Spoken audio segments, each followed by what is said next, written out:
Buenas tardes, esto es una clase de lengua nivel 2, distancia, en la que voy a continuar con el tema 1. Estábamos viendo anteriormente ejercicios de tildes, un repaso de tildes, y en esta sesión vamos a hablar de lo que empieza en la página 4, comunicación y lenguaje, y una serie de información que vamos a ver a continuación.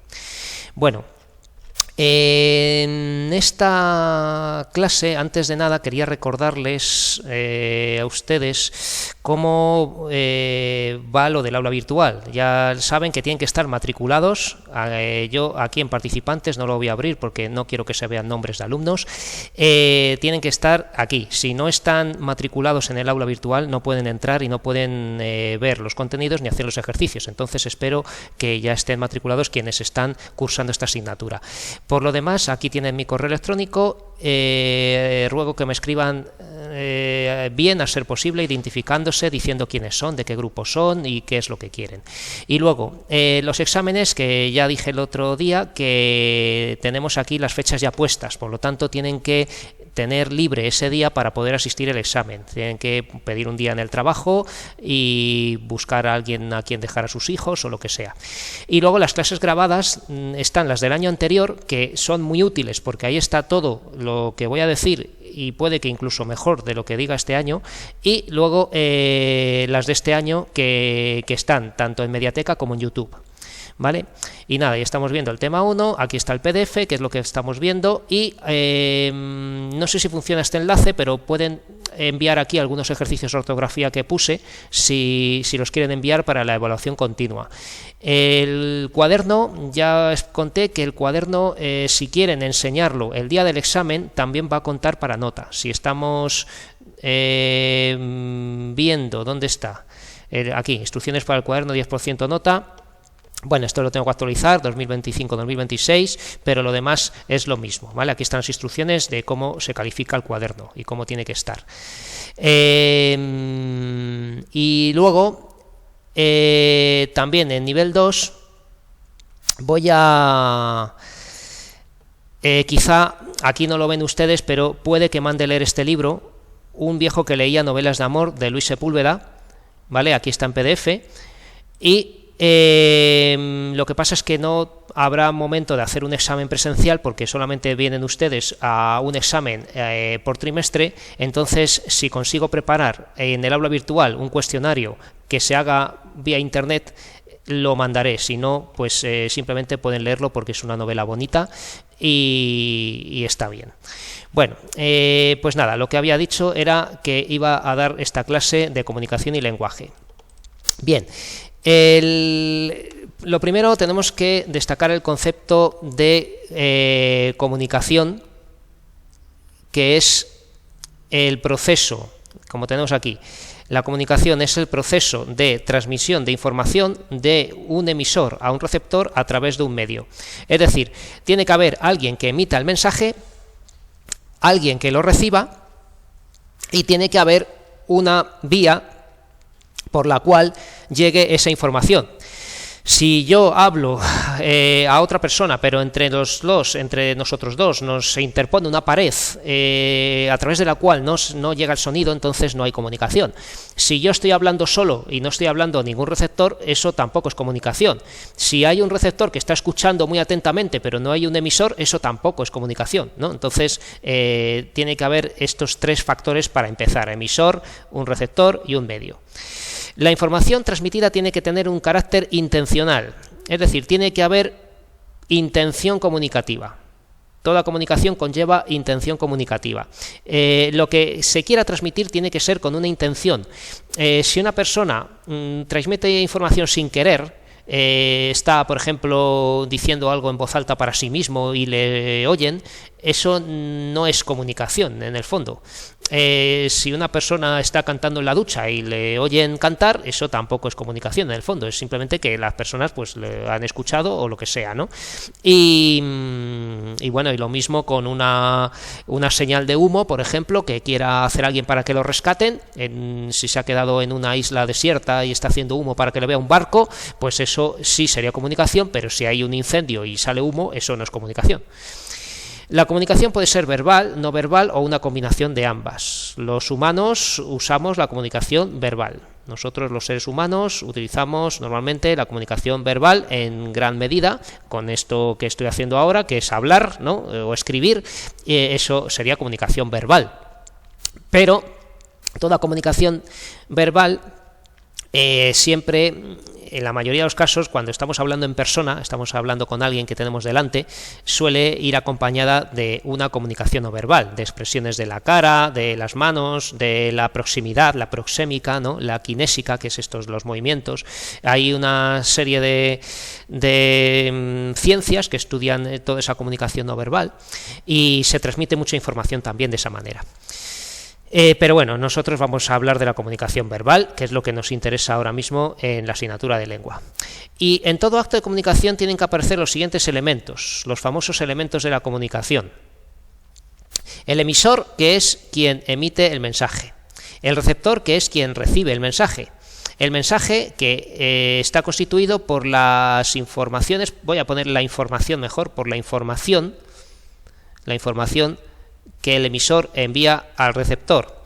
El canal es la vía por la que circula el mensaje, el código es el conjunto de signos y las reglas para combinarlos adecuadamente, y el contexto son las circunstancias que engloban el proceso comunicativo. Hay un concepto más que es el referente, que ya veremos un poco más adelante cuando hablemos de funciones del lenguaje, ¿no? La realidad a la que se refiere el mensaje es el referente. Nosotros tenemos que hablar de cosas, entre comillas, de conceptos, de ideas conocidas tanto por el emisor como por el receptor, ¿no? Un mensaje tiene que tener una referencia a la realidad, tiene que referirse a la realidad. Eso es lo que se llama el referente. Por eso digo que tiene que ver con el mensaje y con el contexto también, ¿no? Es lo que nos rodea, el referente, ¿no? Entonces, bueno, no es un elemento de la comunicación, el referente, pero sí un concepto del que se habla mucho cuando analicemos un texto en cuanto a sus elementos de la comunicación. Hace falta que el emisor y el receptor compartan la misma realidad o la conozcan. Aquí nos dice también, y está bien dicho, que en algunos libros se distingue contexto de situación comunicativa. El contexto tiene que ver con lo que se ha dicho o escrito antes, más que después, antes del mensaje, ¿vale? El contexto. Bueno, antes y después del mensaje. Es decir, las circunstancias lingüísticas y semánticas de contenido, ¿no? Por ejemplo, aquí, bueno, es un ejemplo muy malo, pero dice aquí, estoy cansado, voy a sentarme en un banco. Pues entendemos que es un banco, no es una sucursal bancaria ni un conjunto de peces, ¿no? Estamos hablando de un banco para sentarse, ¿vale? Entonces, sí, estoy oyendo ruido. Por favor, ¿pueden silenciar los micrófonos durante la clase, a no ser que vayan a hacer alguna pregunta? No sé si puedo ver por aquí cómo va la grabación. Vale. Bueno, pues ¿dónde estaba? Aquí. La situación comunicativa, por el contrario, la situación comunicativa se refiere a las circunstancias físicas, espaciotemporales, ¿no? La situación comunicativa es aquello que, bueno, pues que nosotros decimos cuando hacemos este tipo de ejercicios, ¿no? Pues por ejemplo, si un profesor dicta un texto a sus alumnos, ¿cuál es la situación comunicativa? Pues que está en clase, en un ámbito académico, escolar, ¿no? Todo esto pues es lo que se llama situación comunicativa. Ahora bien, que nosotros, para los ejercicios que vamos a hacer, vamos a referirnos a ambas cosas, ¿vale? Ahora, cuando veamos algunos ejemplos de elementos de comunicación y funciones del lenguaje, vamos a ver que procede a hablar de ambas cosas, si es que podemos, ¿vale? Vamos a ver. Bueno, entonces, bueno, aquí hay un ejemplo muy básico de un libro de texto que yo recorté, ¿no? De SM, de la editorial SM, pues que se ve que está en una estación de tren y el empleado de la estación está tocando el silbato, ¿no? Y esto, claro, es un acto de comunicación. Es un momento en el que está enviando un mensaje que es un pitido. Entonces, un pitido sería, vamos a ver dónde está, aquí, el mensaje, ¿no? El mensaje que sería el aviso de la salida del tren, ¿no? El mensaje. ¿A quién? A los receptores, que son los pasajeros. El emisor, que es el jefe de estación, el empleado este que dice viajeros al tren y toca el pito, ¿no? Y claro, ese pito que está sonando en esta estación obedece a un código que va a ser el de los pitidos de un silbato. Pero claro, hay que hablar de que el contexto es la estación de tren. Ese mismo silbato en un campo de fútbol va a significar otra cosa, va a significar pues falta, va a significar pues el comienzo del partido, el lanzamiento de un penalti, el final del partido si son 3 pitidos, ¿no? Pues bueno, pues eso. Y luego, claro, cuando se transmite el sonido, se transmite por el aire. Entonces aquí han puesto canal aire, porque es un sonido. Pero bueno, nosotros vamos a hacerlo de una manera un poco más compleja. Aquí tenemos un par de ejemplos muy básicos que son más bien para nivel 1. Esta clase yo creo que la voy a aprovechar para nivel 1. Si he dicho al principio nivel 2, voy a ponerlo en la misma serie de vídeos, yo creo, porque aquí queda explicado y en nivel 1 también lo ven. Entonces, aquí tenemos un par de ejemplos muy sencillitos, ¿no? Ejemplos de análisis de elementos de la comunicación. Una madre lee un cuento a su hija para que se duerma. Vale, pues esto todo el mundo sabe que el emisor es la madre, el receptor la hija, el mensaje, el argumento del cuento. El mensaje es de qué trata el cuento, ¿no? De que, pues, claro, no sabemos qué cuento es. Si supiéramos qué cuento es, podríamos decir muy brevemente de qué trata. Aquí en el mensaje hay que hacer un resumen muy breve, ¿no? El canal, hemos dicho que aquí el canal, el aire, ¿no?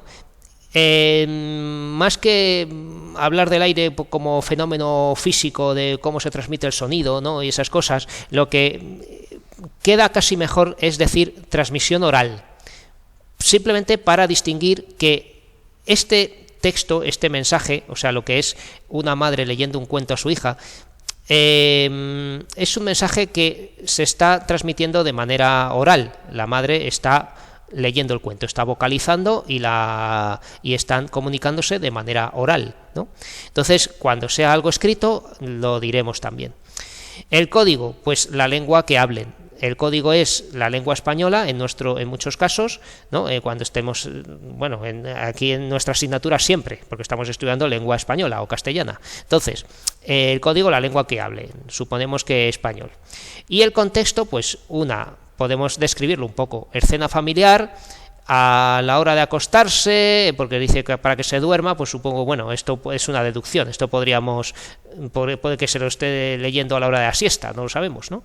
Escena familiar, en un tiempo y espacio que puede ser el presente y en la sociedad española, si es que estamos hablando de nuestro entorno, ¿no? Bueno, entonces el contexto, como pueden ver, es un poquito difuso, ¿no?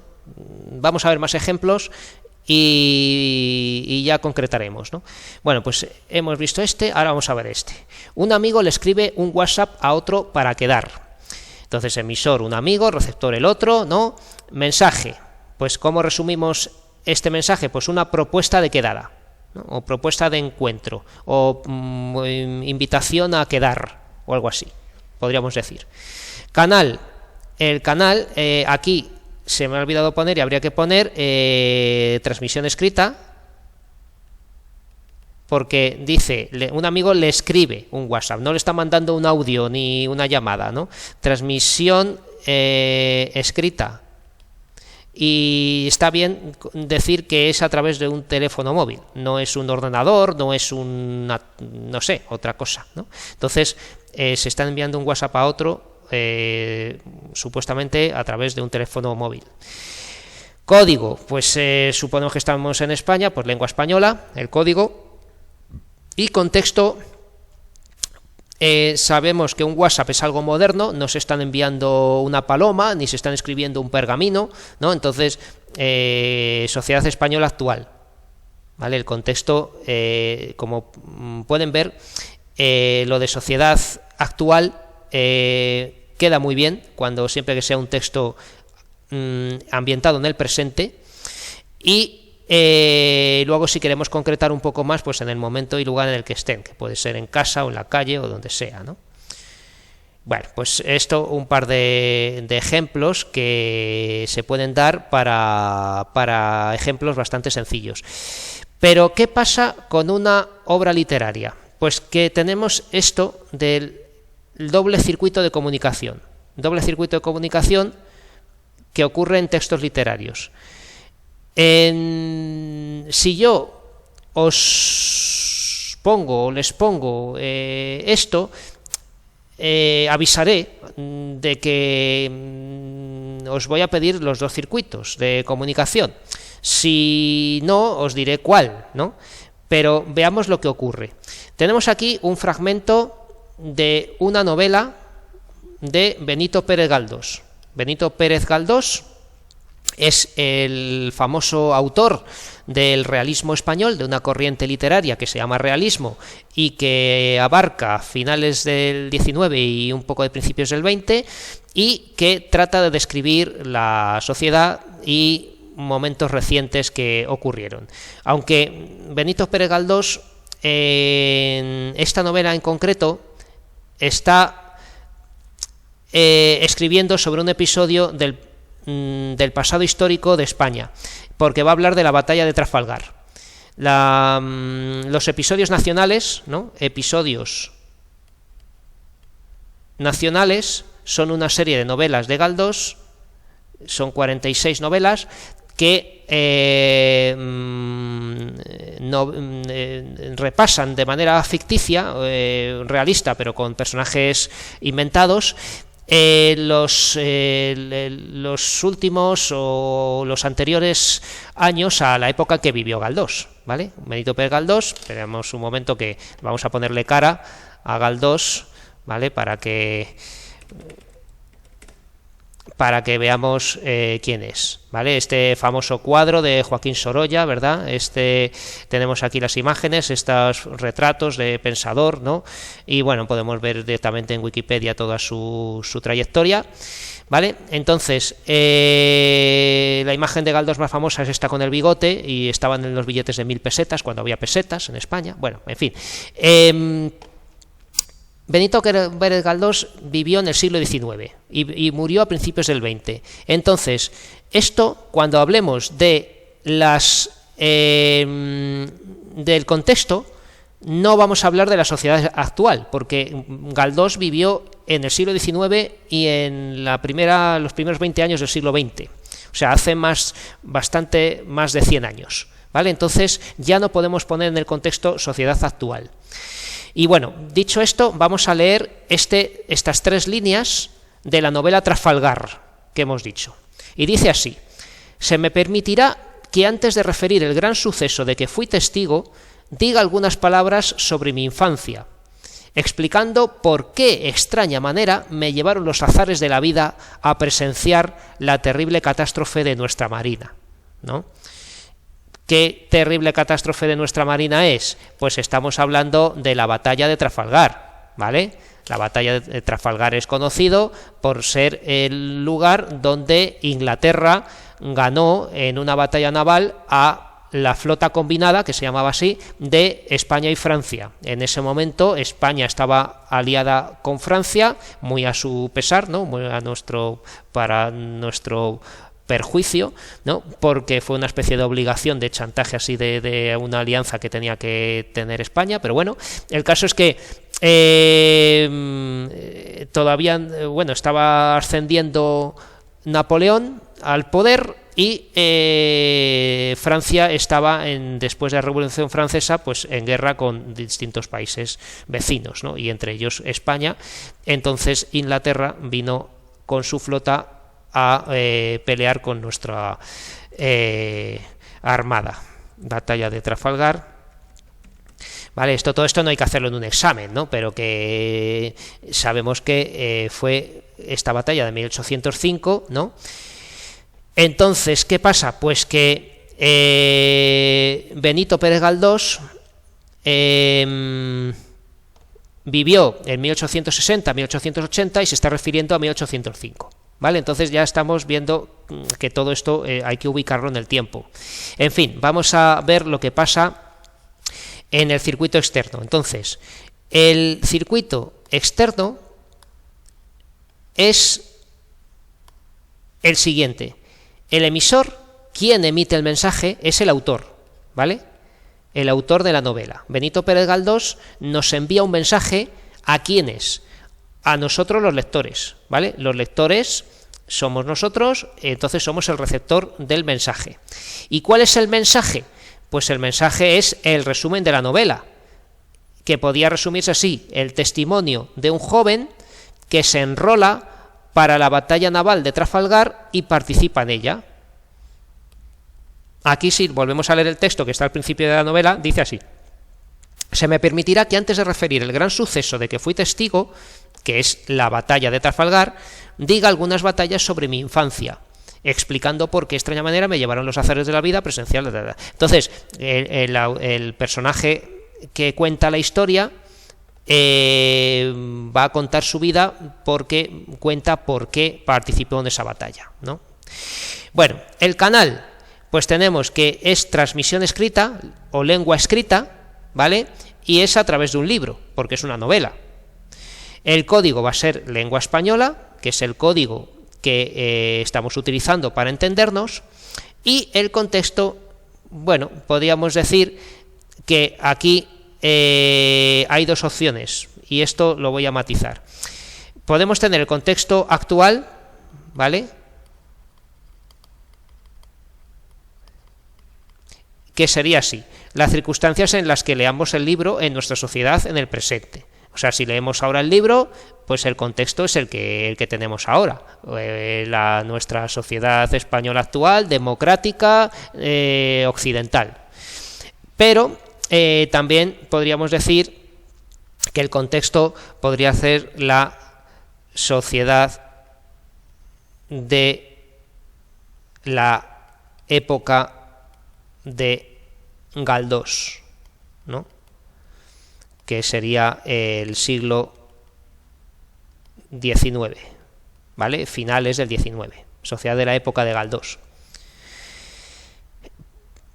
Claro, es que cuando se envía un mensaje ya hemos dicho que el contexto modifica ese mensaje, ¿no? Entonces, ¿cómo se entendería en su época la novela Trafalgar de Galdós? Bueno, pues seguramente tendría un contenido patriótico, es decir, de pues luchar en una batalla, intentar pues eso, ayudar para que España no salga desfavorecida con la derrota, ¿no?, porque todos aquellos hombres que participaron en esa batalla pues, lucharon hasta la última gota de su sangre, ¿no? O sea, fue una cosa. Y ahora, en nuestra sociedad, pues claro, tenemos un contexto muy diferente. No conocemos la guerra en nuestro país, no sabemos lo que es el patriotismo, o no de esa manera, ¿no? Entonces, bueno, pues hay distintos componentes para diferenciar el contexto actual del contexto de la sociedad de la época de Galdós. Vale, y ahora voy a explicar qué es esto del circuito interno. El circuito interno es dentro de la novela. Entonces volvemos a recordar quién está hablando aquí. Y dice alguien, en primera persona está diciendo: se me permitirá que antes de referir el gran suceso de que fui testigo. Entonces tenemos señales de primera persona, ¿no? Verbos en primera persona, pronombres, está explicando a alguien en primera persona. Entonces, ¿quién es el emisor aquí? Bueno, pues no lo saben ustedes, pero el protagonista de esta novela, Trafalgar, y bastantes más de los episodios nacionales de Galdós, es un hombre, un joven que se llama Gabriel Araceli. Gabriel Araceli es el protagonista. Entonces, el emisor es el narrador protagonista de la historia. El narrador, ¿no?, que además es el protagonista. ¿vale? El narrador de la historia, que es el protagonista, es el emisor. ¿A quién le está contando su historia? Porque dice que va a contar su infancia, que va a contar cómo llegó a participar en esta batalla. Pues claro, él está contando su vida, entonces a los lectores de sus memorias. El receptor dentro de la novela serían los lectores de sus memorias. El mensaje ya no es una novela, porque dentro de la ficción de la novela se supone que lo que está pasando ahí es real para esos personajes, ¿no? Este personaje está contando su vida real, entonces el mensaje, que no existió, ¿vale? Pero que dentro de la ficción, entre comillas, lo que ocurre es verdad, real dentro de los propios personajes, ¿no? O sea, este personaje está contando recuerdos de la infancia del protagonista, o sea, sus recuerdos y los acontecimientos que le llevaron a participar en la batalla. No es una novela, está contando sus recuerdos. El canal, si está escribiendo, suponemos que es por escrito, que está en papel, a lo mejor podría estar hablando con alguien y contándoselo dentro de la novela, pero se supone que está escribiendo su vida. El código sí que es igual, lengua española, y el contexto sería la sociedad española de finales del 18 y principios del 19, porque el personaje, ya hemos dicho que la batalla de Trafalgar fue en 1805, entonces este personaje que está contando su infancia y va a contar, es un joven y pues eso, que seguramente vaya a hablar de la sociedad española de antes del siglo XIX, es decir, de finales del XVIII incluso, ¿no? Porque si esto fue en 1805, al poco de empezar el siglo XIX, puede que esté hablando de 1790, lo que sea, ¿no? Bueno, así que esto, que parece un poco complicado, no lo es simplemente pensar que hay, si vemos la novela desde fuera, pues tenemos un escritor, el autor, o el escritor o la escritora que ha escrito una novela. ¿Para quién? Para los lectores de esa novela. El mensaje es el resumen de la novela, etcétera. Y luego internamente pueden pasar una serie de cosas ahí. Entonces,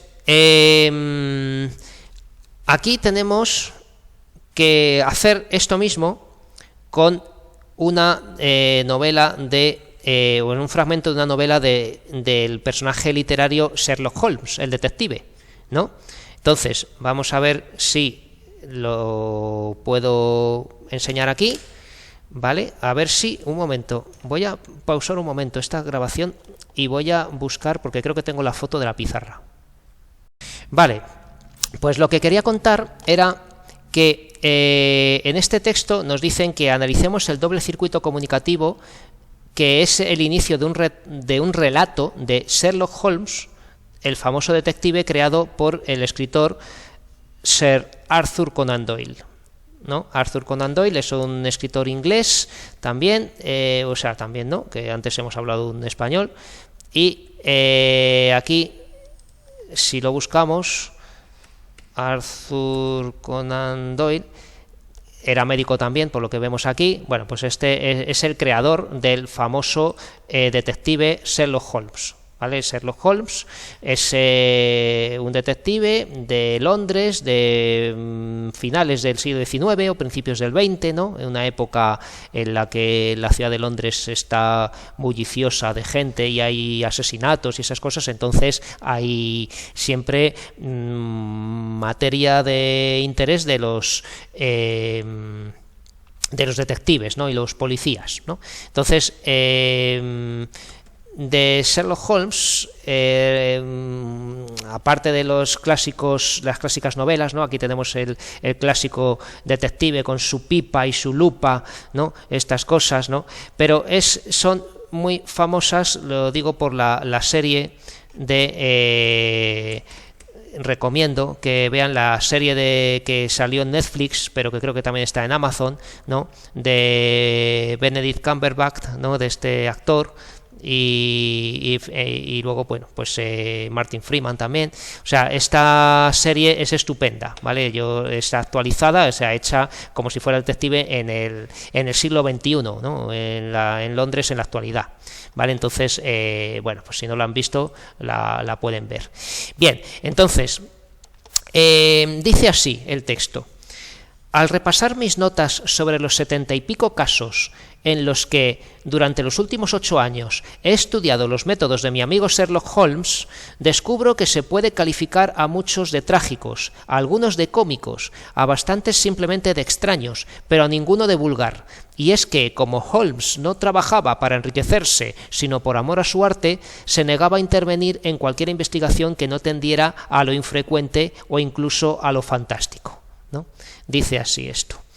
Esto es de este escritor, Sir Arthur Conan Doyle. Lo de Sir es porque le dieron un título nobiliario, ¿no? Por ser un buen escritor. El cuento se llama La banda moteada y, bueno, que está en tal editorial, eso ahora no nos interesa, ¿no? Pero bueno, dice así que al repasar mis notas sobre los 70 y pico casos, ¿no? Y está hablando alguien de Sherlock Holmes. Entonces, vamos a ver lo que les conté en clase a los alumnos, que lo tenemos aquí. Entonces, tenemos el circuito externo, es el siguiente. El emisor es el autor de la novela, Arthur Conan Doyle. El receptor son los lectores de la novela, ¿no? Recordemos que esto va a ser igual que hemos visto con Benito Pérez Galdós, ¿vale? El mensaje, pues el mensaje es el relato, la banda moteada de aventuras de detectives, ¿no? Es un relato o una novela corta, ¿no? Conan Doyle escribía novelas más bien cortas o relatos largos, ¿no? Este relato, la banda moteada, que se llama así, ¿vale? Hemos visto que se titula así, entonces ese es el mensaje que está enviando Conan Doyle. El canal es por escrito, transmisión escrita o lengua escrita, ¿vale? En un libro de relatos o un libro, lengua escrita en un libro. El código, esto es interesante, estamos leyéndolo en español, pero es español traducido del inglés, porque estamos hablando de un autor inglés. Entonces lo estamos leyendo en español, bueno, pues el código es español, pero podemos concretar en español traducido del inglés. El contexto son las circunstancias de la sociedad de la época en que vivió el autor, pero también las de los lectores de todas las épocas. Es decir, el contexto podríamos decir que es la sociedad londinense o la sociedad inglesa de finales del 19, la sociedad de la época en que vivió el autor, ¿no? Ya hemos dicho que el autor pues vivió de 1859 a 1930. Entonces, pues eso, sociedad británica, sociedad inglesa de finales del siglo XIX, ¿no? Ese sería el contexto en el que originalmente el autor envió el mensaje, ¿no? La novela, el mensaje, el relato, ¿vale? Pero bueno, que como es un libro que trasciende todas las épocas, también se puede decir que el contexto también puede ser la sociedad actual, si lo leemos ahora. Y vamos al circuito interno. El circuito interno es el ficticio, el que ocurre dentro del cuento. Entonces, hemos visto que dice algo en primera persona aquí. Al repasar mis notas sobre los 70 y pico casos en los que he estudiado los métodos de mi amigo Sherlock Holmes, ¿no? Entonces, ¿a quién se está refiriendo este texto? O sea, ¿quién está hablando en este texto? ¿Quién está contando esta historia? Pues la está contando nada más y nada menos que el famoso acompañante de Sherlock Holmes, el doctor Watson, el amigo de Sherlock Holmes, que es el doctor Watson, ¿vale? Esto en un examen yo no puedo suponer que conocéis o que conocen todos las novelas de Sherlock Holmes y los personajes, pero bueno, que hay personajes literarios que son muy famosos. Por ejemplo, Don Quijote, ¿con quién va? Con Sancho, ¿no? O que, yo qué sé, pues entonces Sherlock Holmes va acompañado de su ayudante, el doctor Watson. Y en esa novela de ficción En este entorno de ficción, Watson está, otra cosa que no sabemos, pero que en la serie se veía muy bien, en la serie de Sherlock Holmes que estaba diciendo, ¿no? Sherlock Holmes, la serie, Watson, ¿no? Este actor, Martin Freeman creo que se llama, escribe en un blog de internet, escribe las aventuras que vive con Sherlock Holmes, las va escribiendo en un blog. Y es que, aunque yo no he leído, bueno, hace mucho leí alguna, no he leído las novelas originales de Conan Doyle, sí que me parece que escribía para un periódico de Londres. Por eso cuenta aquí como sus aventuras con Sherlock Holmes y las está escribiendo para un periódico de Londres, ¿no? Entonces, ¿dónde está la pizarra? Aquí. ¿A quién se dirige? ¿Cuál es el receptor? Ya no son los lectores en general, sino estos lectores del periódico en el que escribe Watson, ¿vale? Los lectores del periódico en el que escribe Watson. El mensaje no es un relato, sino que son sus propias vivencias, sus aventuras con Sherlock Holmes. El canal, pues, va a ser lengua escrita en un periódico de Londres, ¿vale? En un periódico de Londres. Y ahora, el código, originalmente, ya tenemos que imaginar que estos personajes son ingleses, están en Londres, entonces estarán hablando en inglés. O sea que el código que estaría utilizando en el circuito interno de la novela, en la ficción, sería el inglés. Y el contexto, aquí sin duda, el contexto solo puede ser uno, que es la sociedad inglesa de finales del siglo XIX, donde está ambientada la novela. Podríamos decir, además, sociedad inglesa de Londres, porque es ahí donde se ambientan todas las novelas de Sherlock Holmes, ¿vale? Bueno, casi todas, ¿no? Estamos algunas que viaja a otros sitios de Inglaterra, ¿no? Sociedad inglesa o británica, ¿vale? Entonces hemos visto en qué consiste esto del doble circuito comunicativo, ¿vale? Normalmente no lo pongo en los exámenes, o pido más bien el externo, solamente el externo, y con esto vale. Pero bueno, que sepáis que pasa esto. Vale. Y nada, ya me quedan muy pocos minutos. Bueno, voy a acabar esto y dejo las funciones del lenguaje para otro vídeo, aunque ya está grabado en muchos otros vídeos, esto mismo. Vale, pues simplemente distinguir lo que es lenguaje de lo que es lengua, ¿no? Tenemos aquí lenguaje, a ver si quiere pintar esto, ahí, se menea esto. Y lo que es lengua, ¿no? Entonces, el lenguaje es la capacidad propia de la especie humana para comunicarse por medio de un sistema de signos. El signo es una realidad física, que puede ser una grafía o un sonido, el signo lingüístico, ¿no?, que remite a un concepto o imagen mental. Y consta de dos cosas, que son el significante y el significado. La palabra escrita o pronunciada es el significante. Es decir, que si yo digo la palabra árbol, ¿no?, aquí está en portugués porque esta imagen estaba en portugués, digo la palabra árbol, eso es el significante, ¿vale? Entonces, el significante puede ser o lo que estoy haciendo ahora, árbol, que es pronunciarla, ¿no?, una serie de sonidos, o bien la grafía de esos sonidos por escrito. Y el significado es ese contenido, ese concepto o esa imagen mental que se nos presenta cuando leemos o pensamos o pronunciamos esa palabra. El signo es esta unión, digamos, de significante y significado, porque pongamos que yo invento una palabra y digo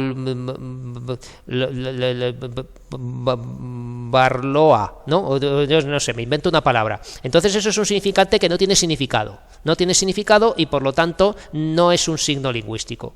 Pongamos que haya también realidades ante nuestros ojos o en la vida que no tengan nombre. Entonces eso tampoco, hasta que no se le ponga nombre, no son signos lingüísticos, ¿vale?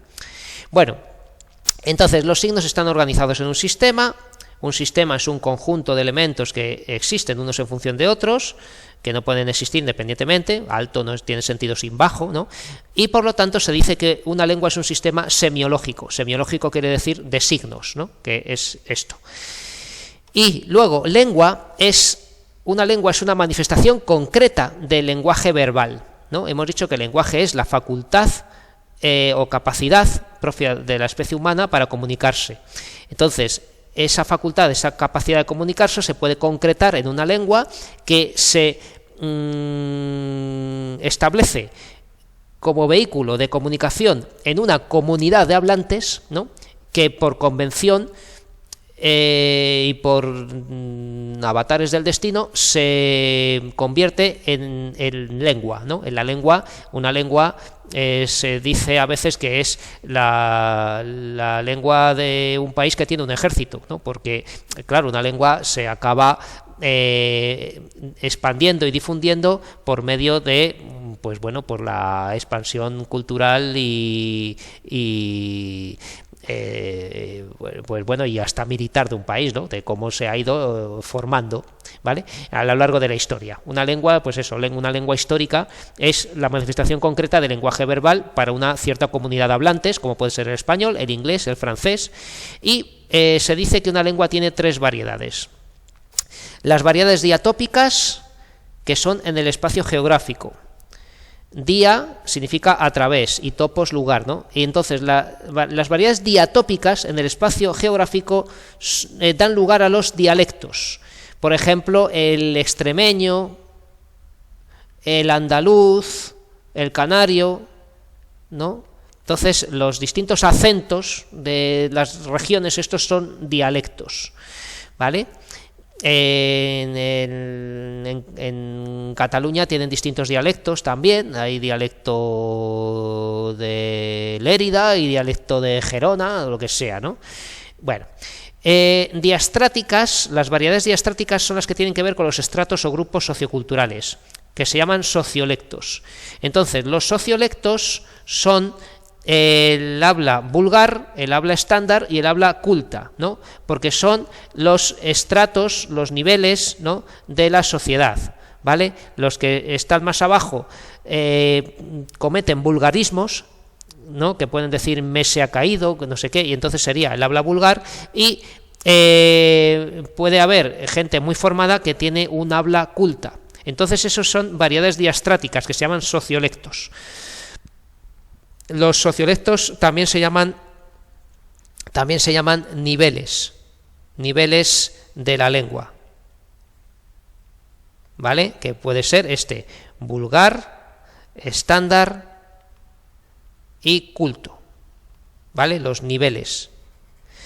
Y luego están las variedades diafásicas, que son los diversos tipos de modalidad expresiva según la situación comunicativa.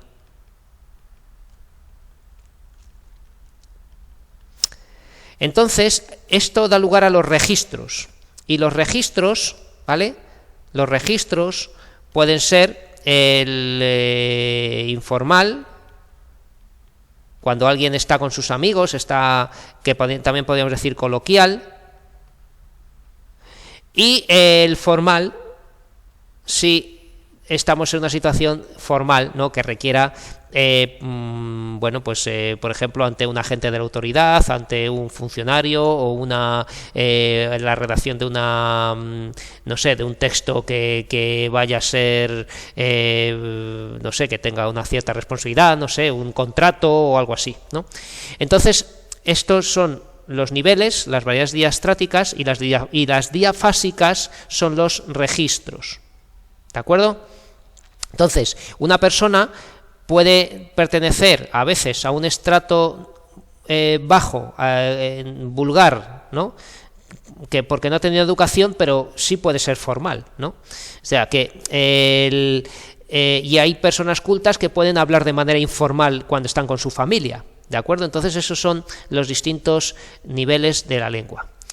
Y ya está. Voy a parar aquí la grabación para hablar en otro momento de funciones del lenguaje. Muchas gracias y espero que haya servido esto.